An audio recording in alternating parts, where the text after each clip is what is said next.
Hey guys, welcome to my new another video. বলেছিলাম তোমাদের parcel unbox করব। তো এই যে একটা আউটফিট আমি পরে আছি মেহেদি কালারের, ভীষণ সুন্দর এই আউটফিটটা। আমি যে দেখো শুট করব বলে সবকিছু ঠিক করে রেখেছিলাম, বাট লাইটটা ভালো লাগছে না, ব্ল্যাক ব্ল্যাক চলে আসছে, তো আমার একদমই ভালো লাগছে না। তাই ভাবলাম একটু রোদ উঠুক তারপর শুট করব। পার্সেলগুলো দেখাই। এই দেখো কিছু পার্সেল এখানে আছে, কিছু পার্সেল এদিকে পড়ে আছে। আর এই যে দেখো আমার হাতে এই ব্যাঙ্গলসগুলো, যে ভাইরাল ব্যাঙ্গলসগুলো, এই যে আমার হাতে ভাইরাল ইয়াররিং, আমার কানে, এগুলো সব কিছুই আমি মিশো থেকে অর্ডার করেছি। তখন খুবই ট্রেন্ডে চলছে, তোমাদের যদি লাগে অবশ্যই তোমরা কমেন্ট করবে, আমি লিঙ্ক তোমাদেরকে দিয়ে দেবো। কমিউনিটি পোস্টে আমি কিন্তু লিঙ্ক দিয়ে দেবো, তোমরা একটু চেক করে নিও। এই যে এটা হচ্ছে আমার সেকেন্ড আউটফিট। এখন জুয়েলারি শ্যুট করতে এসেছি, তোমাদের দেখাই কি কি জুয়েলারি নিয়েছি আমি। এই যে একখানা, তিনখানা, কোনটা বেশি ভালো লাগছে তোমরা কমেন্টে জানিও। বলবো ব্লগ স্টার্ট করছি আর আমি ভুলে যাচ্ছি যে আমি ব্লগ করি। বোনকে কাজ দিয়েছে, কাজ করছিস? কি কাজ করছিস? থালা ধুতে দিচ্ছে, ভালো কাজ করাচ্ছে। রান্না হয়েছে আলু শাক, আলু সেদ্ধ, টমেটো সানা, এদিকে রয়েছে চিকেন রান্না। তারপরেই চলেছিলাম আমরা বড় বাবাদের বাড়িতে, কারণ আজকে বড়দার রোজা খোলাবে, তাই আমরা সকাল সকাল বলতে দুপুরে নামাজ পড়েই চলে এসেছি। এখানে প্রথমে আমি শসা ছিলে দিলাম, তারপর সমস্ত জিনিস সাজিয়ে দিয়েছে মা আর আন্টিরা, কাজ করছে এখানে। আর এখানে সকলকে এক একটা ডিপার্টমেন্ট দিয়ে দিয়েছে। 13 রকম আইটেম রেখেছিল দাদা, আর 13 জনকে বসিয়ে দিয়েছে। একটা করে বড় ট্রে তাদের হাতে দিয়ে দেওয়া হচ্ছে, যার ডিপার্টমেন্টে যেটা আছে সে সেটা তুলে ট্রেতে দিচ্ছে, আর তারপরে সেইগুলো প্যাকিং করছিলাম আমরা বলতে আমি, মা আর আন্টিরা সবাই মিলে এগুলো প্যাকিং করছিলাম। আর এদিকে দেখো কত রুটি রাখা রয়েছে রুমে।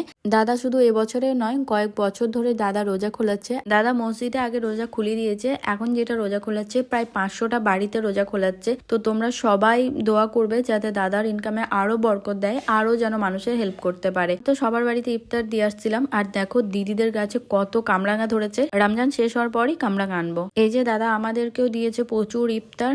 ভীষণ ক্লান্ত লাগছে, মুখে জলটা নেওয়ার পর একটু ভালো লাগলো। তো চলো একটু পরে দেখা হবে। রোজদার খেতে শুরু করে দিয়েছে এখন থেকে। টেস্টি ছিল দাদা, থ্যাংক ইউ সো মাচ।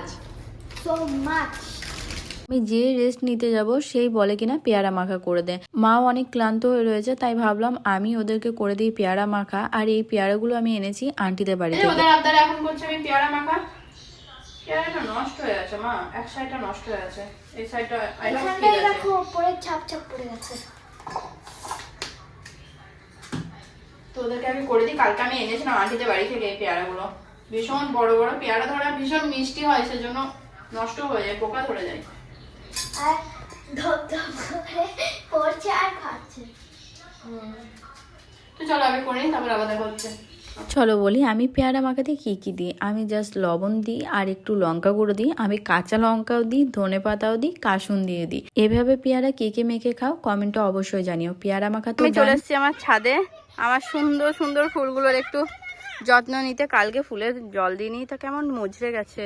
দেখো মা গোলাপগুলো কালকে টাইম বলছি গাছে জল দেওয়া হয়নি, তখন আমার দিদা বলছে কাল আমি কত কষ্ট করে জল দিলাম আর তুই বলছিস জল দেওয়া হয়নি। তো কালকে আমি জল দিতে আসিনি, বাট দিদা জল দিয়ে গেছে, সব মাটি ভিজেই রয়েছে, আমারই ভুল। তো ভুল, থ্যাংক ইউ দিদা। তোমাদেরকে একটা জিনিস দেখাই, দেখে আমি নিজে অবাক হয়ে গেছি। 1 সেকেন্ড। ও মাই গড, দেখো কাঠগোলাপটা সব ফুটে গেছে, একটাও কিন্তু পাতা নেই, শুধু ফুল। গন্ধটা কেমন বল? তো চলো আমার ছাদের কাজ তো কমপ্লিট হয়ে গেছে, আর ইফতারের টাইমও হয়ে গেছে। তো যাই নিচে গিয়ে ইফতার করি। আর এই যে পাগলিটা দেখো ইফতার করতে বসে গেছে। ইফতারে তো নিমটা থাকবেই, আর রসুন পাতার পিঠেও বানিয়েছিল আজকে দিদা।